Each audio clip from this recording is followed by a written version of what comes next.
জুলাই মুলাই সনদ, আজকের দিন এবং এই জুলাই সনদ, এই নিয়ে আপনার বিশ্লেষণ। আমার দিক থেকে একটা ছোট প্রশ্ন, এই সনদ বাংলাদেশের কোটি কোটি টাকা খরচ করে সংস্কার কমিশনের বেতন দিয়ে বিদেশ থেকে উড়িয়ে এনে যে সনদ হয়েছে, এই সনদে জাতি আসলে কি পেতে যাচ্ছে? জনাব ফজলুর রহমান। আপনাকে অসংখ্য ধন্যবাদ। এবং যারা শুনছেন, দীর্ঘদিন পরে আমি কথা বলছি, কারণ আমি কিছুদিন দেশে ছিলাম না, আমার গলাটা ডিস্টার্ব করছে আজকে। আমি সবাইকে আমার সালাম জানাচ্ছি, আসসালামু আলাইকুম। আমার প্রথম কথাটা হলো, এই যে জুলাই সনদ, এই কথাটার ব্যাপারে, এই ওয়ার্ডটার ব্যাপারে মানুষ খুব ইন্টারেস্টেড না, এবং মানুষের সঙ্গে আমিও খুব ইন্টারেস্টেড। এখন দেশ যাদের হাতে পড়েছে 5ই আগস্টের পরে, তারা এই দেশের কেউই ছিল না একসময়। তাদের বেশিরভাগ বিদেশ থেকে উড়ে এসে, ইউনূস সাহেব সহ, তারা এই দেশটাকে মনে করছে তাদের একটা শস্যক্ষেত্র, এবং এটাকে যে কোনোভাবে ভোগ করার জন্য তারা দেশটাকে নিয়ে একটা তামাশা করছে বলেই মানুষ মনে করে। এবং এই ব্যাপারেও মানুষের সাথে আমি একমত। এই সনদ টনদ করার এরা কিন্তু কেউ না। এরা কারা? এদেরকে কারা নির্বাচিত করল? যদি বলেন যে জুলাই বিপ্লব তাদেরকে সেই ক্ষমতা দিয়েছে, আমি বলবো তাই এটা জুলাই তো বিপ্লব না। বিপ্লব হলে পর তো সংবিধান থাকার কথাই ছিল না 5ই আগস্টে। এমনকি 8 আগস্টে তো রাষ্ট্রপতির কাছে সংবিধান অনুযায়ী শপথ নেওয়ার কথা ছিল। এখন তো এটা শপথ অনুষ্ঠানটা যেহেতু সংবিধান অনুযায়ী হয়েছে, দেশের রাষ্ট্রপতি আছে, দেশের সরকার আছে, এই সমস্ত কর্মকাণ্ড তো হবে আইন অনুযায়ী, সংবিধান অনুযায়ী। এইসব কর্মকাণ্ড সবকিছু তো জোর করে সংবিধানের বাইরে করা হচ্ছে বলে আমি মনে করি। এটা সংবিধানের ভিতরে না। তারা আজকে যেটা করছে, আরেকদিন যদি কোনো শক্তি কোনো কারণে এইরকম জুলাই আগস্ট বিপ্লব করে আবার যদি ক্ষমতায় আসতে পারে, তখন তারা আরেকটা সনদ করবে। এই যে তামাশা করা দেশটাকে নিয়ে, এই দেশটাকে নিয়ে যে একটা বিদেশি চক্রান্তের খেলা শুরু হয়েছে, সেই খেলারই অংশ হলো আমি মনে করি জুলাই সনদ। আমি এটা বিশ্বাসও করি না, এবং এটার ব্যাপারে আমার কোনো ইন্টারেস্ট নাই। এটা যারা করছে, এরা শুধু তাদের ক্ষমতাকে প্রলম্বিত করতে চায়, তাদের ক্ষমতা ভোগ করতে চায়, এবং এদের পিছনে একটা কালো শক্তি। দেখেন কালো শক্তিটা কেমন, আমি বারবার বলছি, সেই জামাত যারা মুক্তিযুদ্ধের বিরোধী ছিল, স্বাধীনতা সংগ্রামকে যারা কোনোদিনই সমর্থন করে নাই, আজকে সেই চক্রান্ত করে দেখেন নিজেরা এসে দস্তখত করলো। আবার তাদের যে সেই ছেলে পেলে যারা এনসিপি বলা হয়, তাদেরকে বলে দিল তোরা আন্দোলন কর। তাদেরকে পুলিশ লাঠি পেটা করলো, যেটা আমি সমর্থন করি না। রক্তাক্ত করলো, সেটা তো নাই, আমি করি না। কিন্তু ছেলেদেরকে বাইরে রেখে তারা আবার নিজেরা আইসা, এখন আবার জামাত দেখলাম, জামাতের আমির জনাব ডাক্তার শফিকুর রহমান সাহেব আবার দেখলাম, আহা কত খারাপ কাজ হয়ে গেছে। এটা নিয়ে আবার চিন্তা করতে হবে। এই যে একটা দীর্ঘস্থায়ী প্রক্রিয়া, একটা বিনা কারণে একটা দেশের শত শত কোটি টাকা খরচ করে, একটা দেশের মানুষকে বিভ্রান্ত করে, একটা দেশকে অনিশ্চিত অবস্থায় রেখে এই দেশটাকে জাহান্নামে পাঠিয়ে দিয়ে এরা যে খেলাটা খেলছে, একদিন কিন্তু জনগণ জাগবে, এবং সেই জনগণ একদিন কিন্তু তার বিচার করবে। কথাটা আমি বলে দিলাম। এদের এইসব ব্যাপার কিন্তু কোনোটাই পার পাবে না। এখন আপনারা বলতে পারেন আপনার দল বিএনপি তো ওখানে গিয়ে দস্তখত করছে, বিএনপি দস্তখত করছে, দল যেহেতু দস্তখত করছে, আমি দলের এই ব্যাপারে সমালোচনায় যাব না। তবে আমি মনে করি শুধু একটা নির্বাচন, ওই যে তারা যে কথাটা বলে, শুধু একটা নির্বাচনের জন্য সবকিছু বিসর্জন দেওয়া যেমন ঠিক না, ঠিক তেমনি নির্বাচনকে দীর্ঘস্থায়ী করার জন্য বিনা কারণে কারণ সৃষ্টি করে একটা দেশের মানুষকে দীর্ঘদিন একটা অসহায় অবস্থার মধ্যে, অনিশ্চিত অবস্থার মধ্যে রেখে যারা দেশের সঙ্গে শত্রুতা করছেন, দুশ্মনী করছেন, সেই দেশের শত্রু এবং দুশ্মনদের কিন্তু একসময় বিচার হবে। কথাটা বলে দিলাম। ওই যে ইলেকশন নিয়ে তো আমি কোনো চিন্তাই করি না। কি ইলেকশন? কার ইলেকশন? কারা কারা ইলেকশন করবে? বিএনপি তো করতেই চায় ইলেকশন, কারণ জানে বিএনপি যে ভোট করলে বিএনপি রাষ্ট্র ক্ষমতায় যাবে, তারা দায়িত্ব পাবে, কারণ তারা মেজরিটি সিটে পাস করে, এটা বিএনপি জানে। যদিও ভোটটা এখনো মানুষের কাছে রয়ে গেছে, মানুষ কিভাবে দেখছে এখন আর বলা যাচ্ছে না, কারণ সবকিছু ধুলায় অন্ধকার হয়ে গেছে, দেশ সবকিছু কুয়াশাচ্ছন্ন ধোঁয়াচ্ছন্ন হয়ে গেছে। এইভাবে কে কোথায় কি করছে আমরা তো জানি না, কারণ আমরা এখন দেখতেছি এইটার চেয়েও ওই যে এই যে জুলাইয়ের কি সনদ, জুলাই মুলাই সনদ, এইসব সনদের চেয়ে এখন সবচেয়ে বড় কথা হয়ে দাঁড়াইছে এই দেশের সেনাবাহিনীর সঙ্গে সরকারের যে সম্পর্ক, মানুষের যে সম্পর্ক, আইন আদালতের যে সম্পর্ক এখন সৃষ্টি হচ্ছে, এবং দেশের সামরিক বাহিনীকে যে বিনা কারণে, আমি বলতে চাই না সামান্য কারণে দেশের সামরিক বাহিনীকে বিভ্রান্ত করা, সামরিক বাহিনীকে প্রশ্নবিদ্ধ করা এবং দেশের সার্বভৌমত্বের প্রতীক সামরিক বাহিনীকে অপমান করার যে খেলা, আইসিটি নামক একটা দরবার বিচারালয় যেটার কোনো আইনগত ভিত্তি নাই, যেটা সৃষ্টি হয়েছিল যুদ্ধাপরাধী পাকিস্তানিদের বিচার করার জন্য, পাকিস্তানিদের সহযোগীদের বিচার করার জন্য, আলবদর রাজাকার আল সন্দ হত্যাকে দালালদের বিচার করার জন্য, সেই একটা আদালতকে রেখে এইটাকে নিয়ে যা চলছে, আমি জানি না আল্লাহ কোথায়, আল্লাহ কি করে, কিন্তু আমার বিশ্বাস এই ধরনের আইনের নামে বেআইনি কার্যকলাপ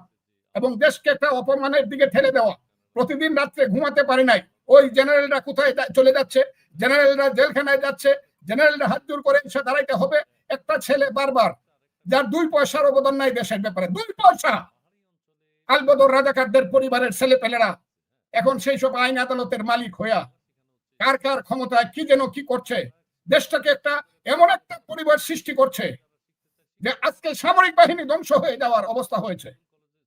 এই দেশে সামরিক বাহিনীর বিচার কিভাবে হয়, আমরা এই দেশের আইনজীবী আমরাও কিছু জানি।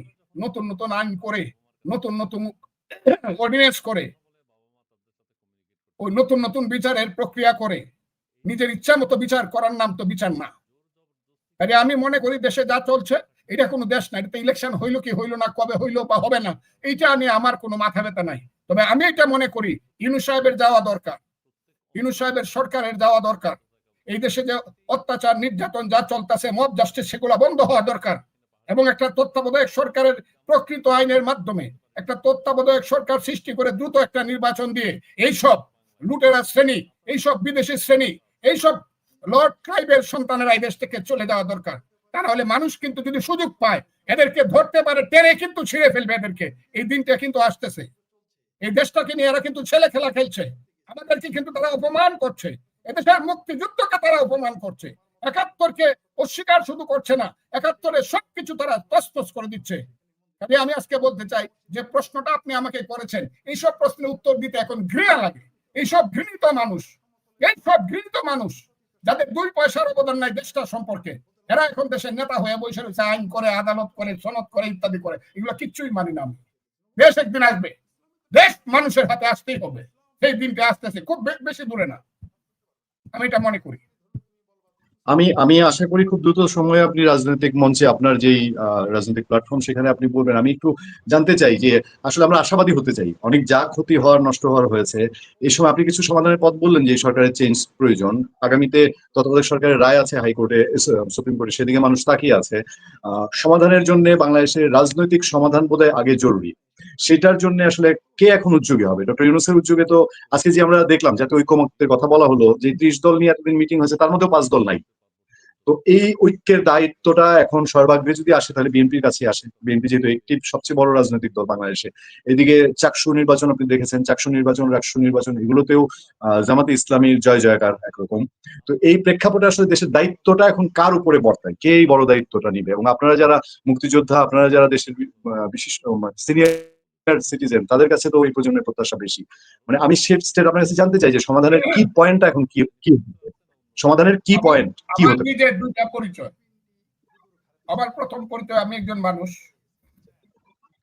আমি একজন মুক্তিযোদ্ধা, আমি এই দেশের একজন সিনিয়র নাগরিক, আমি একজন মুক্তিযোদ্ধা কমান্ডার ছিলাম, দেশ সৃষ্টি যারা করছে আমি তাদের একজন। এটা আমার একটা পরিচয়। আর আমার একটা দলীয় পরিচয় ছিল, এখন স্থগিত আছে। আমি বিএনপি করি এবং বিএনপির আমি মানে আমাদের ভারপ্রাপ্ত চেয়ারম্যান বা চেয়ারপারসনের উপদেষ্টা ছিলাম, এখন আমার স্থগিত আছে। 2টা কথা বলতে গিয়ে মানুষ হিসাবে যদি আমি কথা বলি, এই দেশটার জন্য আমি যুদ্ধ করি নাই, এটা আমার দেশ। আমার বিশ্বাস ছিল ইউনূস সরকার যে ধরনের মানে বাজে খেলা খেলতেছে, ইউনূস সরকারের যে বিদেশি পাসপোর্টধারীরা, আজকে দেখলাম তো সবাই তো বিদেশি, মিটিং পরিচালনা করছে বিদেশি, সভাপতিত্ব করছে বিদেশি, কথা বলছে বিদেশি, মাপ চাইছে বিদেশি, সবাই খালি আমি বিদেশি দেখলাম, দেশের কাউকে আমি দেখলাম না।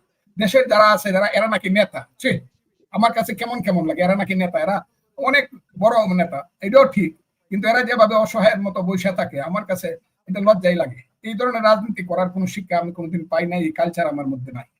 আমি মনে করি ওই যে কিছু চাওয়া পাওয়া, সামান্য একটু হাসি ফুর্তি, সামান্য একটু অনুগ্রহ, অনুগত ভাজন হওয়ার জন্য জীবনের সবকিছু শেষ করে দেওয়া, দলের আদর্শ নীতি সবকিছু শেষ করে দেওয়ার নাম হলো রাজনীতি নয়, এর নাম হলো বিশ্বাসঘাতক।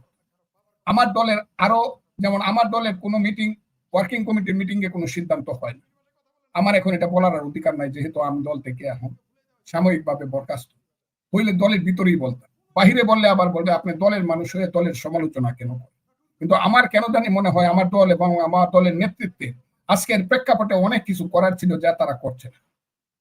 এবং এইটার জন্য কিন্তু একদিন বিএনপিকে একদিন জবাবদিহি করতে হতে পারে ইতিহাসের কাছে, যে আপনার যখন প্রয়োজন ছিল, কথা বলার প্রয়োজন ছিল, দায়িত্ব নেওয়ার প্রয়োজন ছিল, পদক্ষেপ নেওয়ার, সঠিক পদক্ষেপ নেওয়ার প্রয়োজন ছিল, কি কারণে যেন আপনি সবকিছুর মধ্যে আপনি কম্প্রোমাইজ করে বসেছিলেন শুধু একটা কি পাওয়ার জন্য যেন।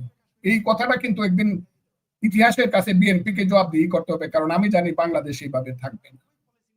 বাংলাদেশ হয় ইউনূস সাহেবরা, কথাটা খুব ক্লিয়ার করে বলি, হয় ইউনূস সাহেবরা চক্রান্তের মাধ্যমে আন্তর্জাতিক যে বড় শক্তি আছে তাদের মাধ্যমে বাংলাদেশটাকে একটা রক্ষিতা বানায়া, বাংলাটা খুব কঠিন বলে ফেললাম, এই আমার মাকে রক্ষিতা বানাইয়া সুন্দর শাড়ি পরাইবো, সেন্ট মার্টিন দ্বীপ দিয়া দিব, চট্টগ্রাম বন্দর দিয়া দিব, করিডোর দিয়া দিব, আমার দেশে বিদেশি সৈন্য আসবে, আমার দেশ সবকিছু বিদেশের সিদ্ধান্তে চলবে, আমার দেশটা হয়ে যাবে একটা পরাধীন দেশ, আমার দেশের মেয়েরা হয়ে যাবে, অনেক মেয়েরা হয়ে যাবে পণ্য। এইরকম একটা দেশ ইউনূস সাহেবরা বানাইতে চাচ্ছে চক্রান্তের মাধ্যমে।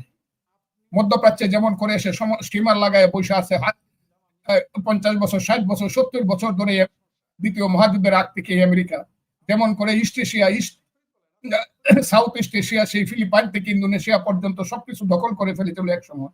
আজকে বঙ্গোপসাগর এবং প্রশান্ত মহাসাগর দখল করে চীন ভারতের বিরুদ্ধে একটা কৌশলগত অবস্থান নেওয়ার জন্য ইউনূস সাহেবকে গুটি হিসাবে ব্যবহার করছে, বাংলাদেশকে তাদের হাতের পুতুল হিসাবে ব্যবহার করছে বাংলাদেশ সরকার। হয় তারা জিতবে, ইউনূস সাহেবরা জিতলে এই দেশটা বিদেশিদের হাতে চলে যাবে, আর তা না হলে একদিন যারা এই দেশ সৃষ্টি করছিল শত শত বছর যাবত আমাদের যে পূর্বপুরুষরা যুদ্ধ করে যে দেশ স্বাধীন করতে পারে নাই, যে দেশের মানুষকে স্বাধীনতা দিতে পারে নাই, যে দেশটা 71 সনে একদিন মুক্তিযোদ্ধারা যুদ্ধ করে এই দেশের রাজনীতিবিদদের নেতৃত্বে বঙ্গবন্ধু শেখ মুজিবুর রহমান সহ সামরিক বাহিনীর general Usmani, major Zia, major Khaled Mosharraf, কত নাম বলবো, তাদের নেতৃত্বে যুদ্ধ করে, মুজিবনগর সরকার ছিল তাজউদ্দিন সৈয়দ নজরুলের নেতৃত্বে আমরা যুদ্ধ করেছিলাম, হাজারে হাজারে লাখে লাখে মুক্তিযোদ্ধা, 30 লক্ষ লোক আমরা শহীদ হয়েছিলাম। সেই যে দেশ 2 লক্ষ মামুনির যোদ্ধ দিয়েছিল, নিশ্চয়ই এই দেশে একটা নতুন একটা চিন্তা আসতেই হবে যে আমরা মুক্তিযুদ্ধের দেশকে, আমার মাকে আমি রক্ষিতা হতে দিব না, আমি আমার দেশকে, আমার দেশের সতীত্বকে রক্ষা করব, আমি আমার দেশে কম খাবো, কম পরবো, আমি বিলাসিতা কম করব, আমার জেনারেলের 9টা বাগান বাড়ি থাকবে না, আমার বড় লোকদের 10টা লুটেরা ব্যাংক থাকবে না, আমার মানুষের বেগম বাড়ি থাকবে না, লক্ষ কোটি হাজার কোটি টাকা বাংলাদেশ থেকে পাচার হয়ে যাবে না, আমার দেশ চলবে মনুষ্যত্ব এবং বিবেকের মাধ্যমে, আইনের মাধ্যমে, গণতন্ত্রের মাধ্যমে, মানবতা সাম্যের মাধ্যমে, ধর্মনিরপেক্ষতার মাধ্যমে আমার দেশটা চলবে। আমি সঠিকভাবে চলার চেষ্টা করব, আমার চিন্তা হবে জ্ঞানে বিজ্ঞানে আধুনিকতায় বাংলাদেশকে পৃথিবীর সমসাময়িক একটা দেশ হিসেবে গড়ে তোলার জন্য একদিন যে যুদ্ধ করেছিলাম সেই দেশটা আবার ফিরিয়ে আনতে হবে, সেই ধরনের একটা রাজনৈতিক যুদ্ধ কিন্তু হবে। আমি কিন্তু বলে দিলাম, দেশ কিন্তু এইসব রাজাকার আলবদরদের নেতৃত্ব প্রতিষ্ঠা করার জন্য এই দেশকে আমরা সৃষ্টি করি নাই। এইসব রাজাকারের বাচ্চারা প্রত্যেক দিন বাংলাদেশ নিয়ে নেতৃত্ব করবে, আর দেশের মুক্তিযোদ্ধারা এই দেশে কুকুরের মতো রাজপথে থেকে নেরি কুকুরের মতো মরতে হবে। আমরা এই দেশটা সৃষ্টি করি নাই, মুক্তিযুদ্ধের দেশ হতে হবে, মুক্তিযোদ্ধারা আবার দাঁড়াবে, আমি মনে করি খুব ক্লিয়ার। সেইখানে বিএনপির অবস্থানটা হওয়া উচিত মুক্তিযুদ্ধের পক্ষে, যেহেতু এটা শহীদ জিয়াউর রহমানের দ্বারা শ্রেষ্ঠ রাজনৈতিক দল। আমি খুব ক্লিয়ারলি কথাটা বললাম, শহীদ জিয়াকে যারা নেতা মানবে, নিশ্চয়ই বিএনপির সবাই নেতা মানি, আমরা শহীদ জিয়ার আদর্শকে মানি, আর শহীদ জিয়ার আদর্শকে মানলে ওই যে 2 পক্ষ আমি যেটা বললাম, 2 পক্ষের মধ্যে বিএনপিকে অবশ্যই মুক্তিযুদ্ধের পক্ষে থাকতে হবে। তার ব্যতিক্রম হলে বিএনপি যদি সকাল বিকালে চিন্তা ভাবনা করে কি করব করতে থাকে, সিদ্ধান্তহীনতায় ভুগে। আমি জানি না, বিএনপি নেতৃত্বের উপর আমার আস্থা আছে, আমার মনে হয় শেষ পর্যন্ত খেলাটা ঠিক মতোই তারা খেলবে, কিন্তু সঠিক খেলতে না পারলে কিন্তু বড় খেসারত জাতিকে দিতে হবে, এবং এইটার খেসারত বিএনপিকেও নিতে হবে। আমি মনে করি বিএনপির এবং পদক্ষেপ নেওয়ার সময় আসছে। ওই সারাদিন মানুষ শুধু নির্বাচন নির্বাচন নির্বাচন করিয়া কই নির্বাচন পড়ে রয়েছে, হ্যাঁ বিয়েই করছি না, আগে হাড়ি পাতিল কোথায় কিনতে হবে, গাই কোথায় কিনবো, বাছুর কত দুধ দিবে, এইগুলো নিয়ে চিন্তা ভাবনা শুরু হয়েছে। দেশ শেষ হয়ে যেতেছে, দেশের সমস্ত কিছু ধ্বংস হয়ে যাচ্ছে, দেশ পরাধীন হয়ে গেছে, দেশ এখন বিদেশিরা চালায়। বিএনপির এই জায়গাতে চিন্তা করা উচিত আমি মনে করি।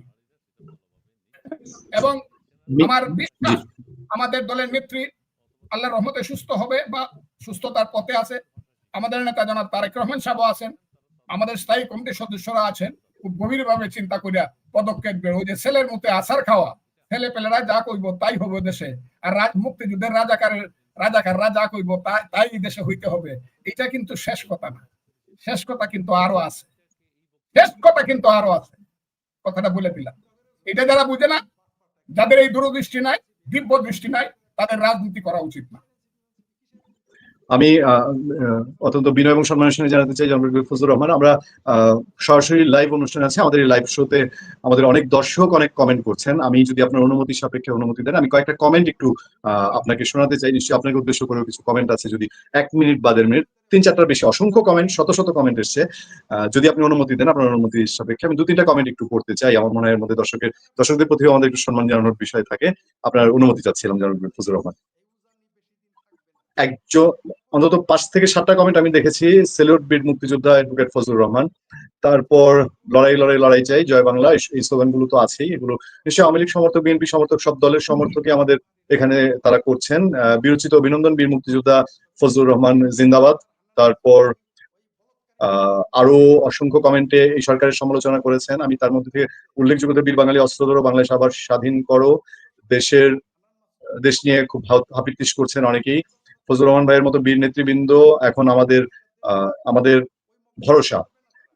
অনেক পরে আসলেন, অনেকদিন পরে আসলেন, অপেক্ষা করছিলেন। আমাদের দর্শকরা অনেক দীর্ঘ সময় অপেক্ষা করেন আমাদের বীর মুক্তিযোদ্ধা ফজলুর রহমানের রাজনৈতিক বিশ্লেষণ জানার জন্য। আমি শেষ করতে চাই একটা অংশ দিয়ে এই বিষয়ে, যেহেতু দীর্ঘ সময় আমাদের দর্শকরা আপনাকে পাননি। আপনি জানেন যে এই সরকারের এখন যারা উপদেষ্টা পরিষদ আছেন তাদেরকে নিয়ে গত কিছুদিন ধরে খুব কথাবার্তা চলছে। এই উপদেষ্টা পরিষদকে এখন আমরা যদি মোটা দাগে বলি, বিএনপিও বিশ্বাস করে না, জামাত ইসলাম বিশ্বাস করে না, এনসিপিও বিশ্বাস করে না। বিএনপি অনেক আগে থেকে অভিযোগ করেছে যে উপদেষ্টা পরিষদে জামাতের মানুষজন আছেন এবং তারা অনেকে নিরপেক্ষতা হারিয়েছেন। এনসিপি রিসেন্টলি অভিযোগ করছে আনুষ্ঠানিকভাবে, তারা দল হিসাবে করেছে, তাদের নাহিদ ইসলাম বলেছে যে উপদেষ্টারা এক্সিট খুঁজছেন সাংঘাতিক ভাবে এবং বিভিন্ন রাজনৈতিক দলের সঙ্গে ব্যালেন্স করছেন। জামাত বলছে তাদের কাছে কল রেকর্ড আছে উপদেষ্টাদের, যেখানে তারা জানে যে তারা অন্য দলকে সাপোর্ট করার চেষ্টা করছে। আর সাধারণ মানুষের মধ্যে সবচেয়ে বেশি আলোচনা উপদেষ্টাদের কারো কারো দুর্নীতিতে জড়িয়ে যাওয়ার অভিযোগ। ফজলুর রহমান হঠাৎ করেই এই এক্সিটের আলাপ, এবং নির্বাচনের এখনো 4.5 মাস বাকি, এই বিষয়টি আপনি কিভাবে দেখছেন? আমি দর্শকদের উদ্দেশ্যে এই মূল্যায়নটা জেনে আজকে শেষ করবো। সেভেন থেকে পড়ছি, birds of same feather flock together, সুরে সুরে মাস্তুতু ভাই। এটা বিভিন্ন ধরনের কূটকৌশল, এরা সব এক। ইউনূস সাহেব, জামাতে ইসলাম, এনসিপি, আরো অন্যান্য যারা আছে উপদেষ্টা, সব এক। কিন্তু এরা নিজেদের মধ্যে রাতের বেলা পরামর্শ করে কে কি কথা বলবে, কে কার বিরুদ্ধে কথা বলবে, মানুষকে ব্যতিব্যস্ত এবং বিভ্রান্ত রাখার জন্য। সেই কারণে গত 13 মাস যাবত এই কাজগুলো তারা করতেছে।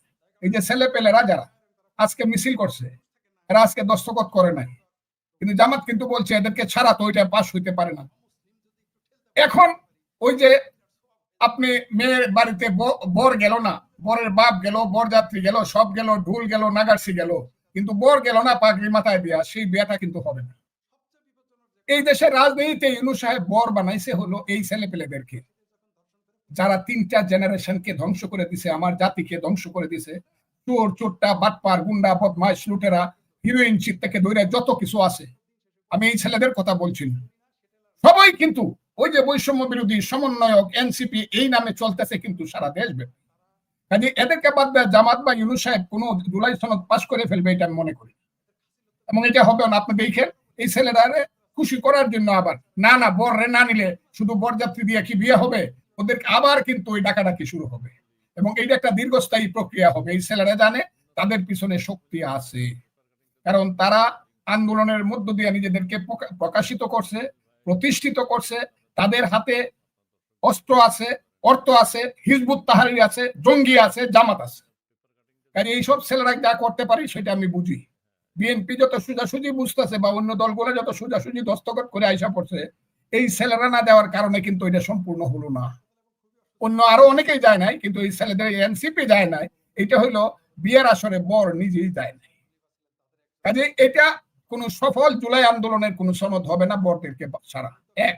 2 নম্বর হইল, আমি খুব ক্লিয়ারলি বলি, জুলাই আন্দোলন, আগস্ট আন্দোলন যত কথাই বলেন তার দুইটা রূপ। একটা রূপ বিএনপির নেতৃত্বে, তারেক রহমানের নেতৃত্বে গণতান্ত্রিক রূপের একটা আন্দোলন 15 বছর যাবৎ চলছে, আমি বলতে বলতে আমার মুখ ব্যথা হয়ে গেছে। আরেকটা হলো ষড়যন্ত্রমূলক আন্দোলন 5ই আগস্ট, যা এখন হচ্ছে। এই ধরনের ষড়যন্ত্র সারা পৃথিবীতে কোন দেশে কোন জাতির মধ্যে আন্দোলনের মধ্য দিয়ে হয় নাই। শ্রীলঙ্কাতে 4 বছর আগে একটা আন্দোলন হয়েছে, দেখেন তার রেজাল্ট দেখেন। আমাদের অনেক পরে নেপালে একটা আন্দোলন হয়েছে, দেখেন ওই যে 5ই মার্চে ইলেকশন হয়ে যাবে। আমাদের মতো এই ধরনের নিকৃষ্ট শ্রেণীর কুরাজনীতি, নিচ প্রকৃতির রাজনীতি, নিচ প্রকৃতির উপদেষ্টা, প্রধান উপদেষ্টা মানুষ কি নেপালে আছে? তারা কি এরকম?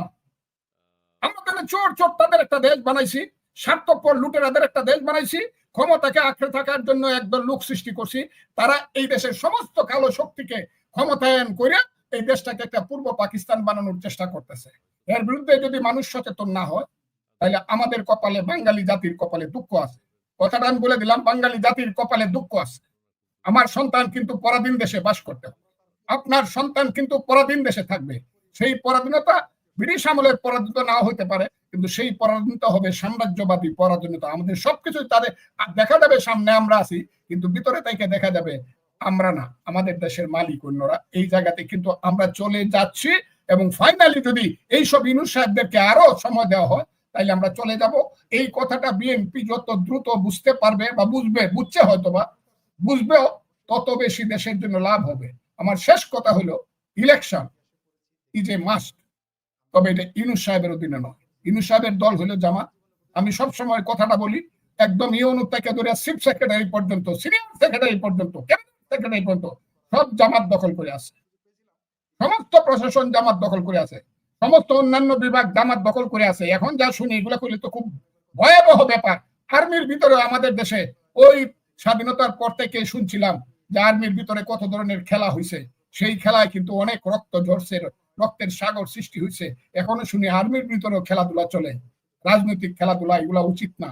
আমি মনে করি রাজনৈতিক দলের খুব দ্রুত সিদ্ধান্তের মাধ্যমে ইউনূস সাহেবকে বাদ দিয়া একটা আইনি তত্ত্বাবধায়ক সরকারের অধীনে ইলেকশন দিয়া মেজরিটি পার্টির হাতে দায়িত্ব হস্তান্তর করে ইলেকশন চলে যাওয়া উচিত। আর এই জুলাই ফুলাই ওইগুলা যখন ওই পার্লামেন্ট বলবে, পার্লামেন্ট ঠিক করবে জুলাই সনদ কি হবে না হবে, জুলাই আন্দোলনের নেতাদের কি গুরুত্ব দেওয়া হবে না হবে, এগুলা তারা ঠিক করবে, তারা ইলেক্টেড। তা নাহলে এখন যত কথাই লেখো, ঢিল মেরে ছুড়ে ফেলাই দিবে পার্লামেন্ট। এটাকে ধরো রাত দেখি, এগুলো আবার কি? তখন ইউনূস সাহেবকে পাওয়া যাবে যে উনি কোথায় আছে, উনি সুইজারল্যান্ডে আছে। আর ওই যে লোকগুলো আইছে, বাপদাদার নাম নাই, সানমরলের বিআই, হ্যাঁ, ওই যে আইছে 200 ভোট পাইব না, 2 জন মানুষের চিনে না বাংলাদেশের। এইসব লোকেরা পায়ের উপরে পাও তুললে বাংলাদেশের সংবিধান লিখে দেয়, ছুঁড়ে ফেলায় দেয়। ওইসব লোকজনকে খুঁজে পাওয়া যাবে না। আল্লাহ যদি, আল্লাহ নিশ্চয়ই আছে, আল্লাহর যদি রহমত হয় একদিন বাংলার মানুষদেরকে খুঁজবে, খুঁজে আটলান্টিক মহাসাগর পার হবে যে তোরা আসস কই দেখি, এই জায়গাটাতে আসবে। কিন্তু